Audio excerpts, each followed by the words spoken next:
A pair of gloves.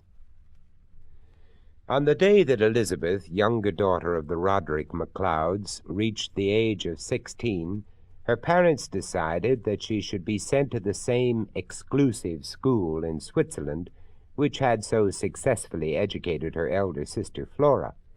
Grandfather MacLeod offered only a minor amendment to this program. Before she matriculated, he wished her to visit her cousins, residing at the seat of the MacLeod, Dunvegan Castle on the Isle of Skye. When Elizabeth first saw the home of her ancestors, there was a sheen on the calm waters about it, while a soft mist resting above raggedly embraced its crenellated towers. Soon the crew of the small boat that brought her from the mainland lowered the sail. They sang an old Hebridean song as they rowed her to the little dock where the MacLeod waited. He was a tall, bearded man, and his welcome, gruff and impassive, embarrassed her, though she felt he was glad to see her. His sister, also tall and reserved, stood beside him and bowed graciously. She was distressed, she said, that there were no young people at Dunvegan at this time. She had invited several of the MacLeod nephews and nieces, but all had already returned to their schools or were busy preparing to do so. Elizabeth found the grey castle fascinating. Its electric lights only gave emphasis to the age of its big dark rooms, and seemed the one compromise that its residents had been willing to make with modern times. She and her newfound relatives sat long over their after-dinner coffee that evening, while the MacLeod told her of bonny Prince Charlie's escape to the Isle of Skye and his stay at Dunvegan, of the later visit of Dr. Samuel Johnson and his inevitable companion James Boswell. Later, Elizabeth lay in an enormous old bed, studying Scottish chiefs by the light of a tiny reading lamp affixed to the headboard. She did not know when she first became aware of other light in the room. It seemed to have been there, and very naturally, for some time before she considered its presence. At the foot of the bed, in a circle of radiance, lay a pair of man-sized gauntlet gloves. On the wide cuffs, embroidered in red, she could see the outline of an intricate design. She looked up from the gloves and saw, standing beside the bed in the half-light, a tall, dark young man who was smiling at her. She did not remember his features later. She only recalled that his teeth gleamed white and regular, and that his eyes were bright with what seemed to be a friendly and curious interest. None of his dark costume was clearly visible, except white lace cuffs that fell from the ends of his jacket sleeves halfway over his long, slim hands. Thinking that her companion might be one of the MacLeod's nephews whose absence had been lamented earlier in the day, Elizabeth turned the button of an electric lamp on her bedside table. The room flooded with light, and the gloves and the young man were gone. Elizabeth had none of the fear that she might have been expected to feel under the circumstances. She reasoned that she must have fallen asleep and dreamed the two apparitions, and she decided she would not trouble her host by speaking of them. She slept soundly, and her only recognition of what had happened found expression in a letter to her sister. In this she described to Flora the event of the previous night, though at the same time she ridiculed giving it any credence.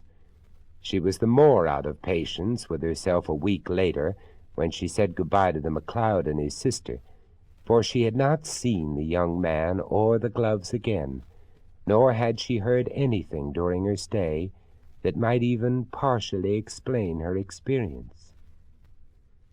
Elizabeth's memory of her visit to Dunvegan was very dim 7 years later. She had spent 2 years at the Swiss school and then come back to New York. There she had met and married Kenneth Warren, a charming and reasonably well-to-do young Virginian. Unlike most Southerners, her husband claimed few kinfolk. His only close relative, he told the MacLeods, was an elderly maiden aunt who lived in an old brick house in Dinwiddie County, and was too frail to come north for the ceremony. The marriage proved a very happy one. For 4 years the couple lived in a pleasant New York house on Murray Hill. Then, on an April afternoon, Kenneth Warren came home looking troubled. "My aunt died and was buried nearly 2 weeks ago," he said. "The information has just reached me, for there was some trouble in finding our address. We have inherited the house and must drive down at once to sell it and settle the estate." Elizabeth loved the dilapidated brick pile from the moment Kenneth drove her up the long drive. Though it was far from any neighbor and in such condition that she found difficulty in believing that it had been recently lived in, it satisfied a longing within her for just this kind of home. "We must keep it," she told her husband delightedly. "Perhaps we can restore only one room at a time, but it will be worth doing. Please say we keep it." Kenneth agreed, but without enthusiasm. "I'm used to it," he said. It doesn't mean as much to me as it does to you." He went out for a walk in the spring twilight, leaving Elizabeth very busy at her rummaging. When he came back, she had prepared a supper from food they had brought with them, and had set it on the dining-room table. She had found candles in the kitchen, and now, set in a half-dozen candlesticks, they made a soft light that was grotesquely broken here and there by black shadows. "Darling," said Elizabeth eagerly as soon as they were seated, "I've had such an exciting time.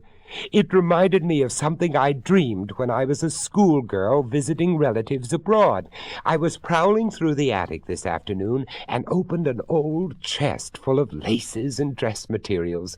At the bottom was this pair of gauntlet gloves with red markings. Do tell me what you know about them. Do you suppose—" But at sight of the gloves, Kenneth Warren, death-pale, rose from the table. In 3 long strides he was at the door. There he turned to Elizabeth and spoke in a trembling voice. "So you were the girl in the bed." Before she could grasp the meaning of these words, he was gone. So far as anyone knows, no human has seen him since that moment. Elizabeth searched for him frantically all night, and in the morning she summoned neighbors to her aid. They looked at her dubiously as she told her story. When she finished it, they shook their heads.